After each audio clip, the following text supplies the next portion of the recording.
14 헌납할 대통령 탄핵 사건에 관한 제2차 변론을 시작하겠습니다.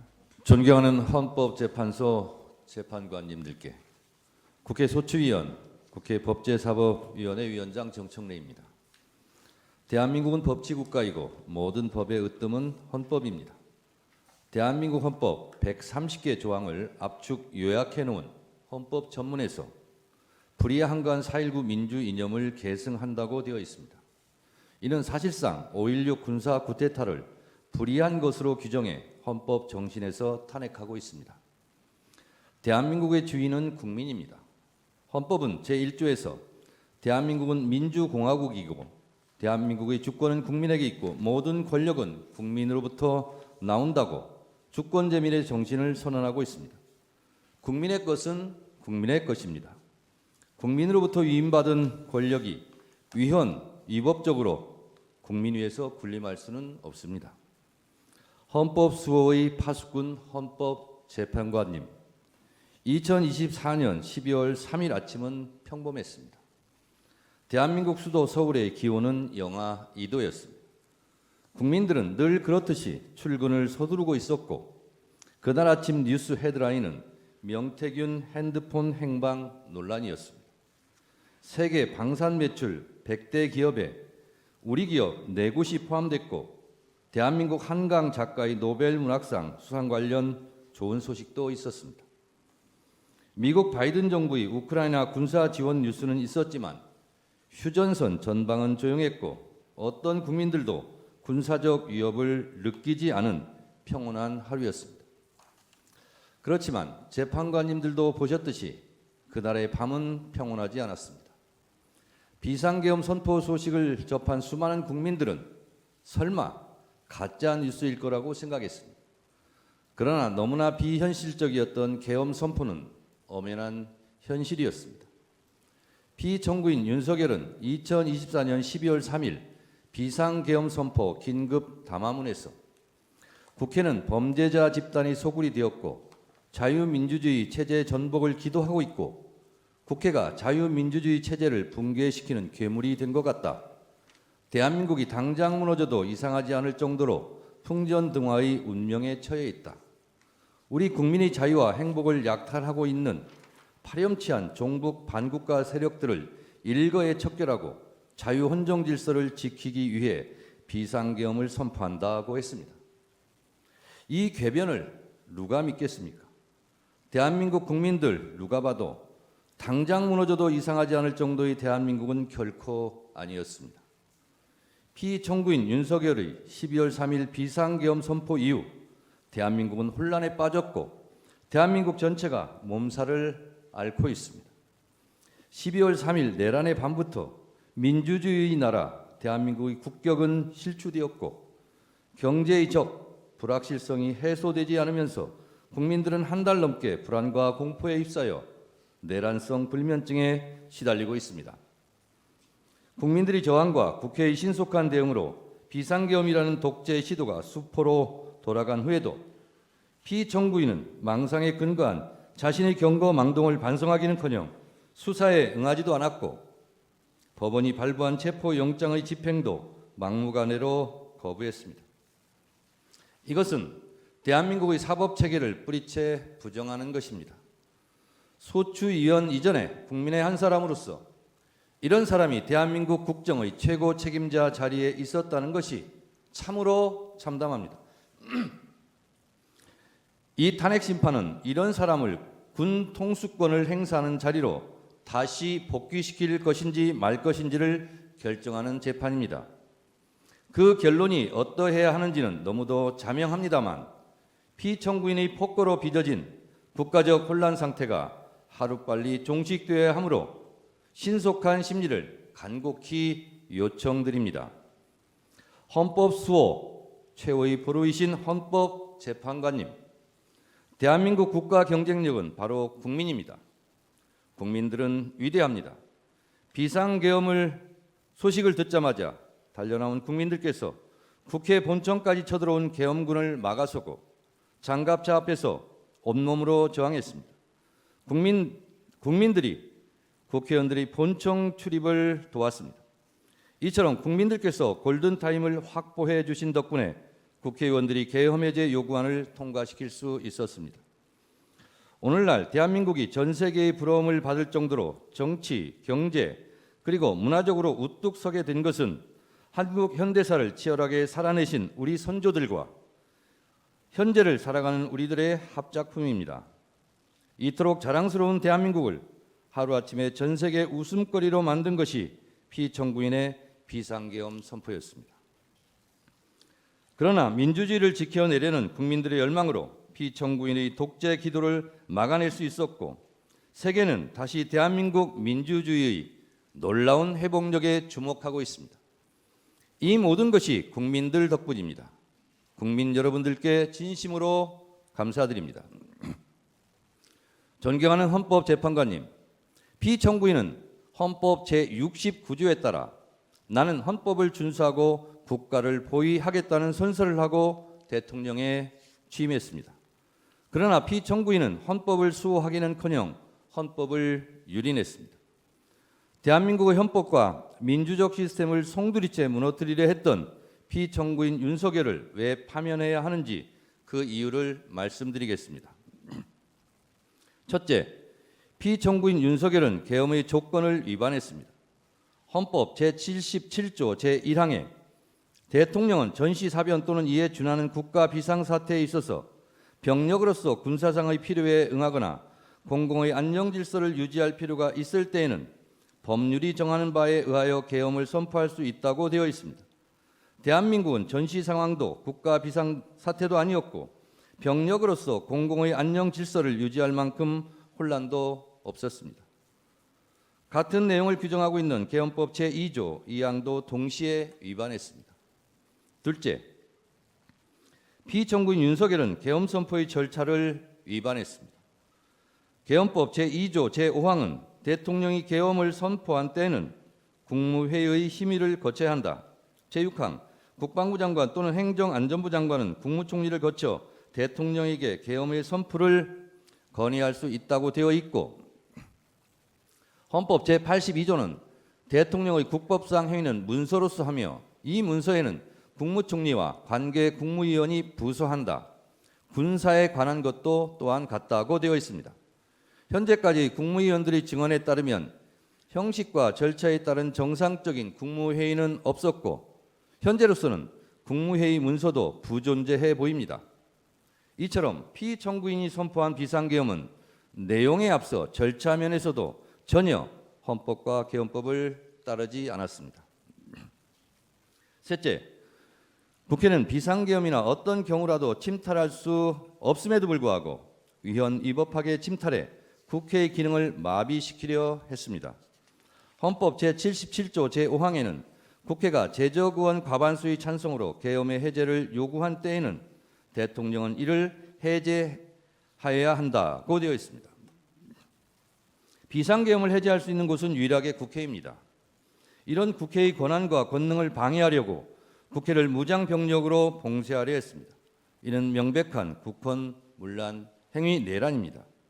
넷째, 피청구인 윤석열의 계엄포고령 1호 제1항 국회와 지방의회, 정당의 활동과 정치적 결사, 집회, 시위 등 일체의 정치활동을 금지한다는 것은 헌법 제77조 3항을 정면으로 위반했습니다. 이 조항 어디에도 국회에 관한 특별한 조치를 할 수 없습니다. 이 포고령 1호는 정치활동의 자유, 정당 활동의 자유를 보장한 헌법 제8조, 언론 출판의 자유를 보장한 헌법 제21조 등을 명백하게 위반했습니다. 다섯째, 계엄군이 중앙선관위를 위헌 위법하게 침탈한 것도 사법부의 주요 인사를 체포 구금하려고 했던 것도 모두 헌법과 법률을 위반했습니다. 이는 헌법 제77조 제3항, 형법 제91조, 헌법 제114조를 명백히 위반했고 헌법 제105조, 제106조에서 규정한 사법권의 독립에 정면으로 위반했을 뿐만 아니라 헌법의 삼권 분립 정신에도 위배된다 할 것입니다. 이 밖에도 피청구인 윤석열은 12.3 내란 사태 이후 법관이 발부한 체포영장마저 거부하였고 극히 일부 지지자들에게 기대어 국가 혼란을 부추기고 있고 부정선거라는 망상에 사로잡혀 있습니다. 대통령 관저 농성전 때문에 일촉즉발 무력 충돌 사태까지 염려될 지경이었습니다. 체포되는 순간까지 사법체계를 불인정했습니다. 피청구인 윤석열이 수사기관에 저항하는 것을 보면 헌법 수호 의지가 손톱만큼도 없습니다. 만에 하나 탄핵이 기각되어 피청구인이 다시 대통령직에 복직하면 또다시 제2의 비상계엄을 저지를지 모른다는 의심을 받기에 충분한 언행을 계속하고 있습니다. 피청구인 윤석열은 지금도 비상계엄이 고도의 통치 행위로서 사법심사의 대상이 아니라는 철진한 이론에 기대어 반성과 성찰을 거부하고 있습니다.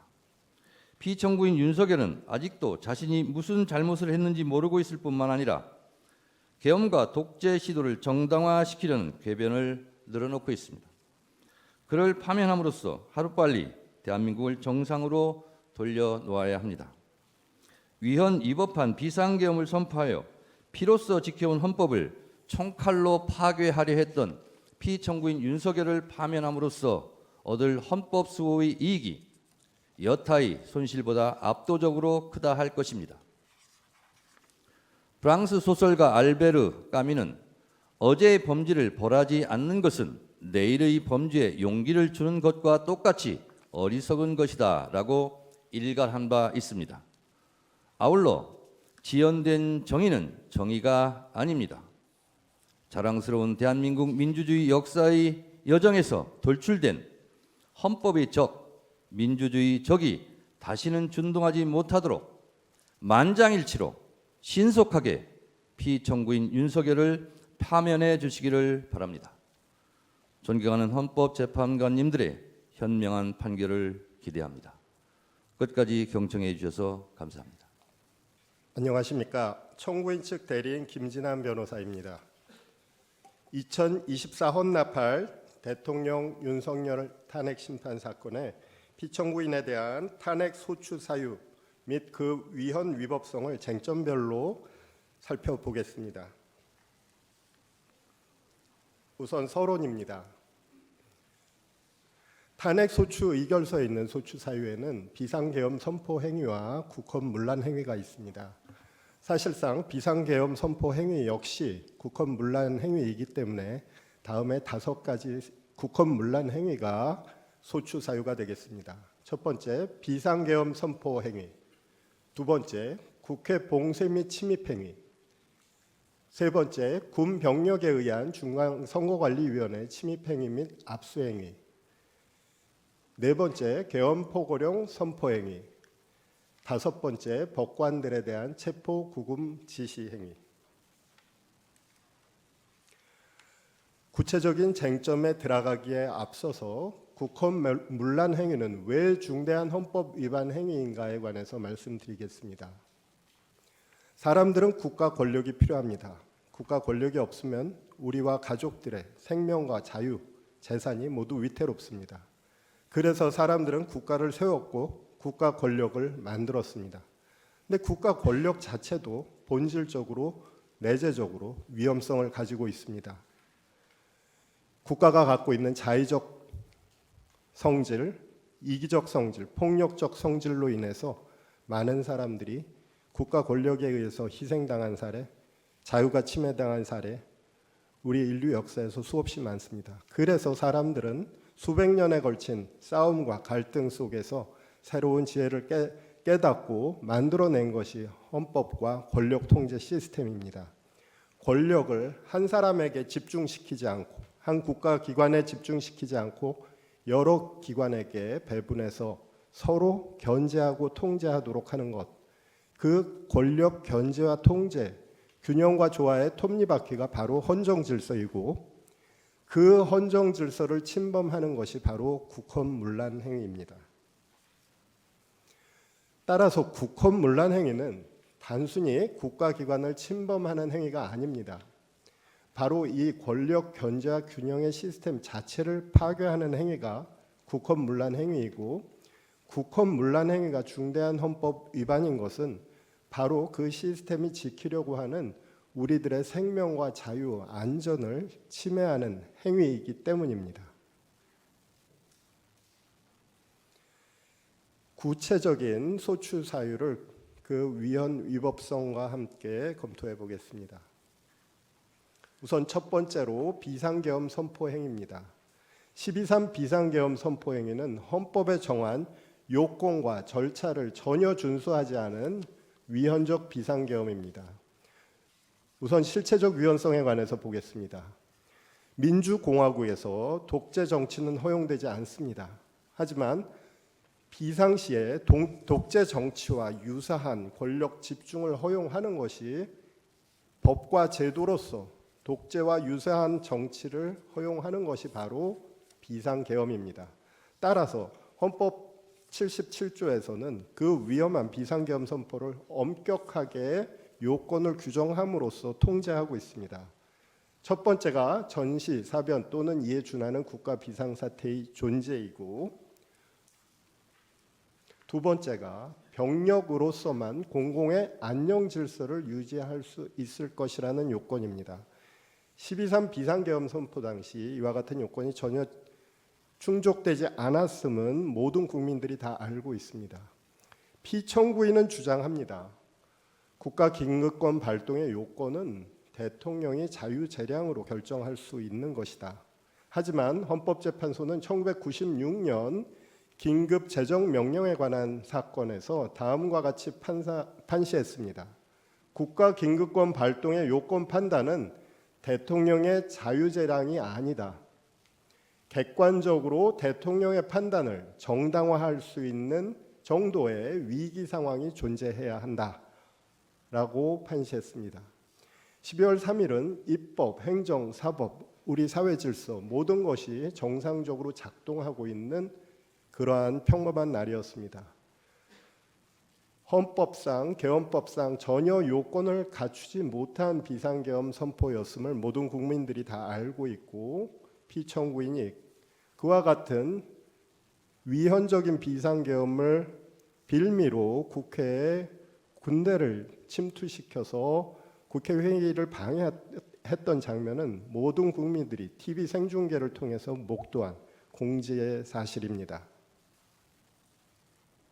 다음으로 절차 위반에 관해서 보겠습니다. 절차 위반은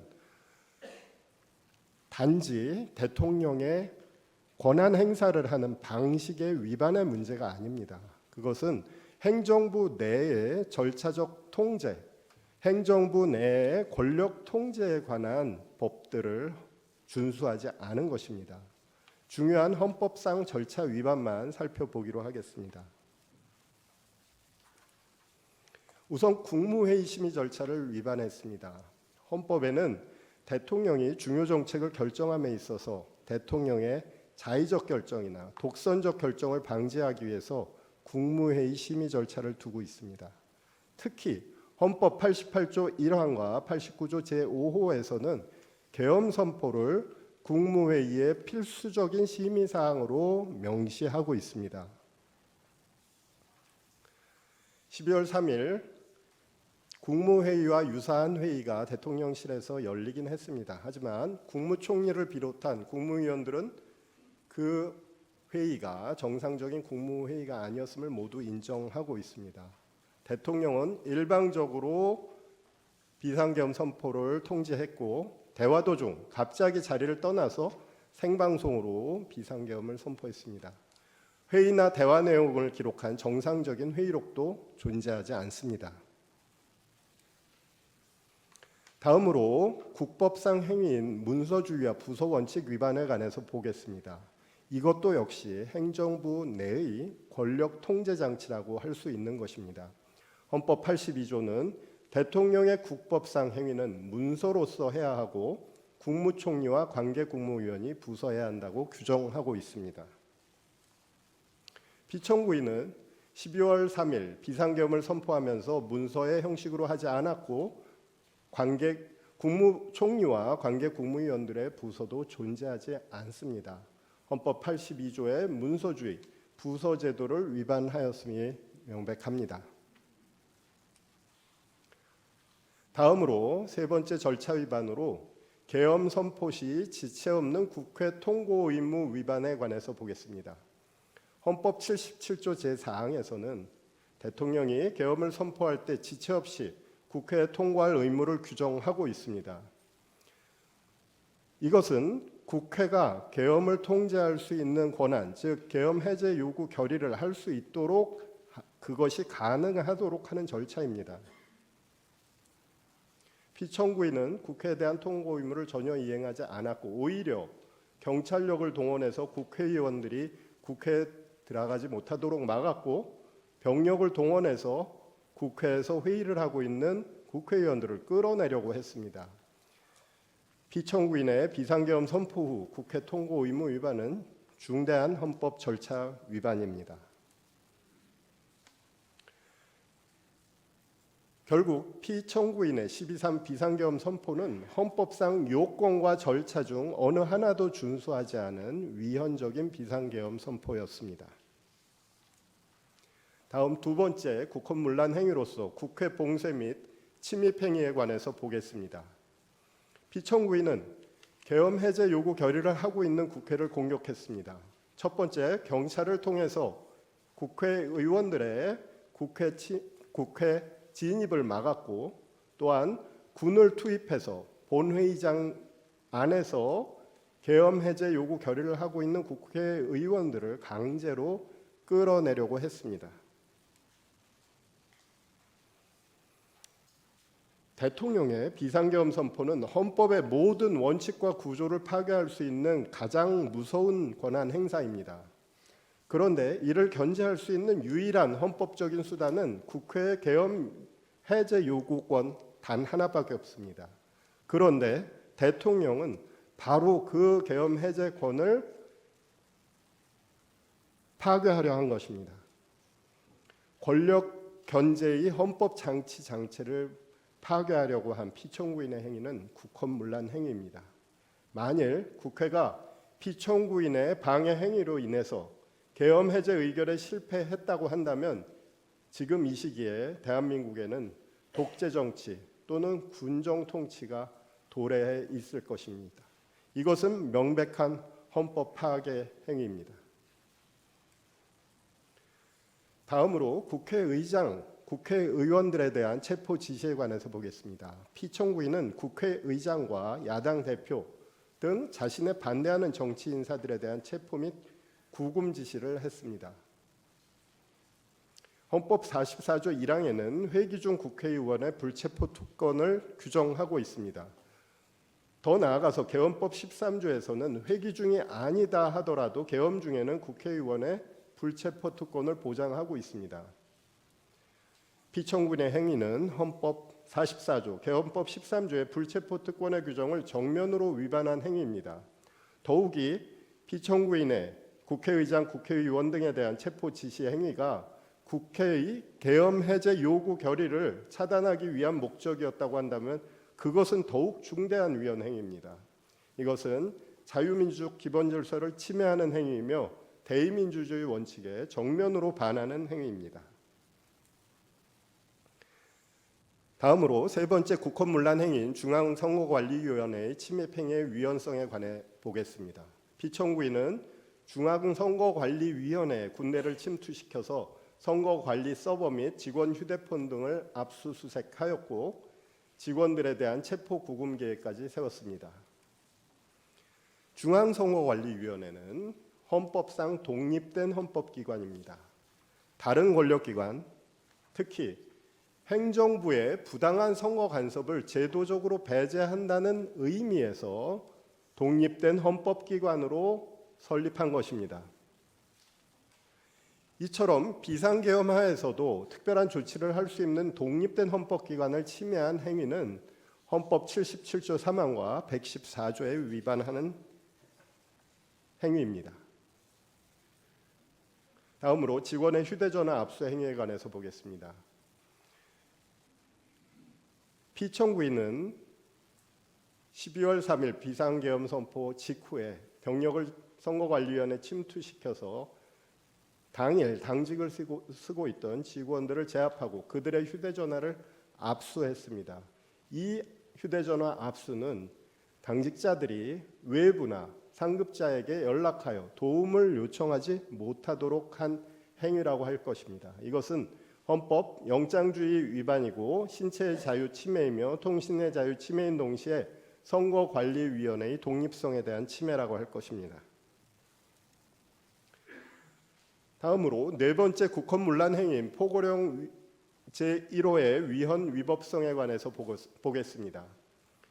포고령 제1호의 일부를 봅니다. 1. 국회와 지방의회, 정당의 활동과 정치적 결사, 집회, 시위 등 일체의 정치활동을 금한다. 2. 자유민주주의 체제를 부정하거나 전복을 기도하는 일체의 행위를 금하고 가짜뉴스, 여론조작, 허위선동을 금한다. 3. 모든 언론과 출판은 계엄사의 통제를 받는다. 포고령 제1호의 1은 국회의 정치활동 금지를 규정하고 있습니다. 이는 국회 기능을 중단시키려는 의도이며 대의민주주의 원칙의 본질을 침해하는 포고령입니다. 포고령에 있는 다른 조항들의 내용을 보면 국민의 정치활동의 자유, 정당활동의 자유, 언론 출판의 자유, 단체 행동권 등 기본권을 전면적 본질적으로 침해하고 있습니다.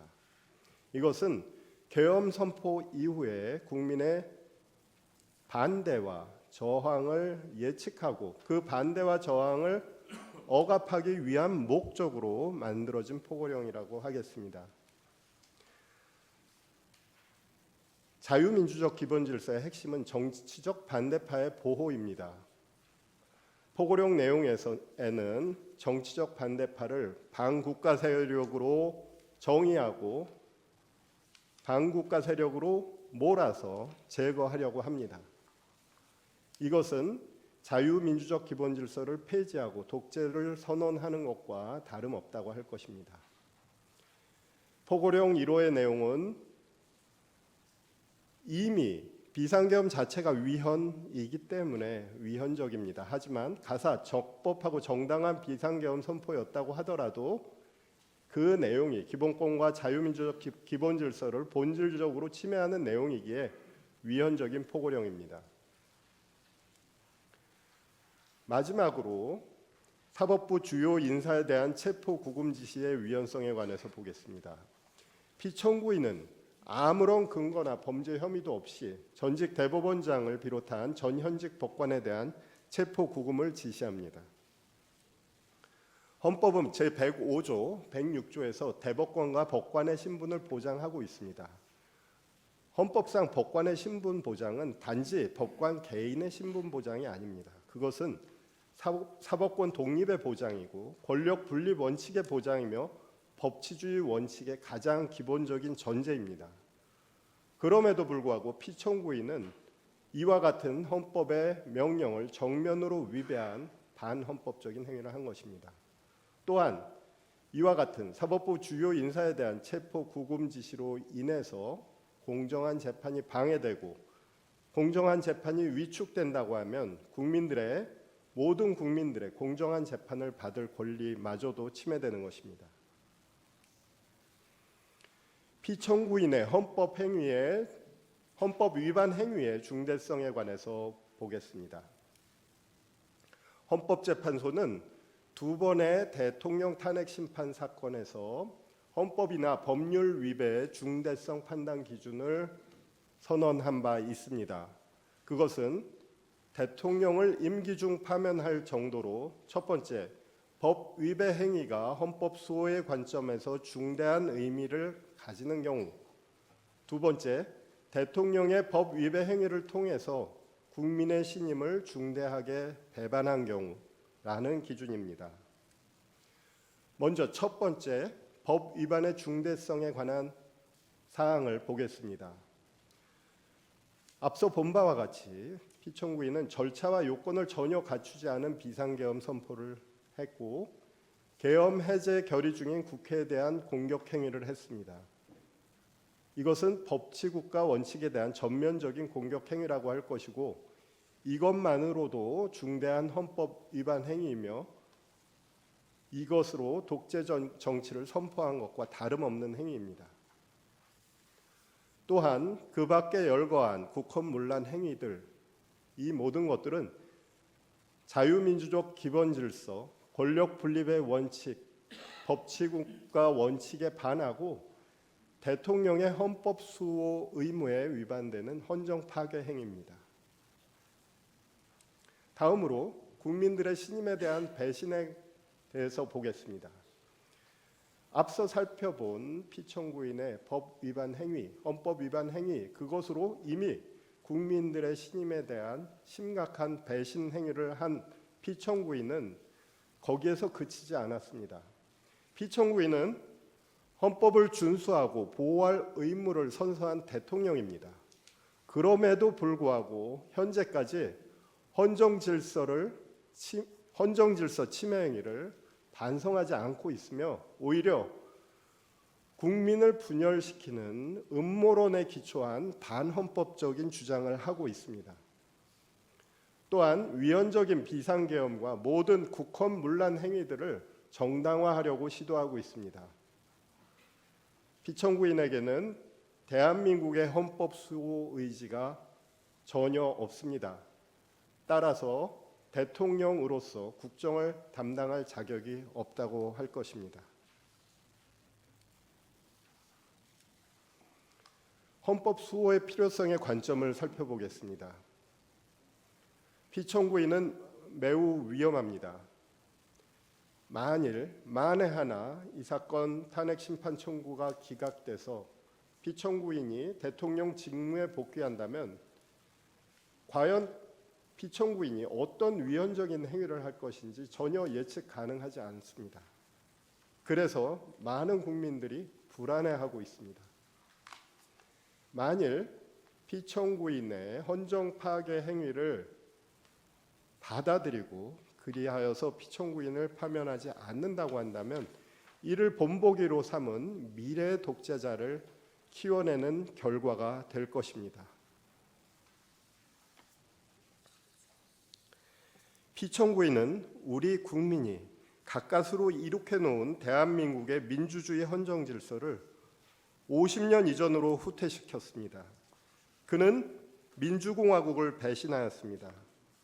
그가 대한민국 헌정 질서에 남긴 상처는 오랫동안 지속될 것입니다. 그로 인한 갈등과 혼란 역시 우리를 계속해서 괴롭힐 것입니다. 우리는 민주주의 상처를 치유하고 법치주의를 다시 일으켜 세워야 합니다. 그래서 피청구인을 대통령직에서 파면해야 합니다. 그것이야말로 대한민국의 상처 입은 헌정 질서를 정상으로 회복하는 가장 중요한 첫걸음이 될 것입니다. 결론입니다. 피청구인에 대한 탄핵 심판 청구는 충분하게 이유 있는 경우로서 반드시 파면할 필요가 있습니다. 헌법재판관님들의 지혜롭고 공정한 판단을 간곡하게 부탁드립니다. 감사합니다.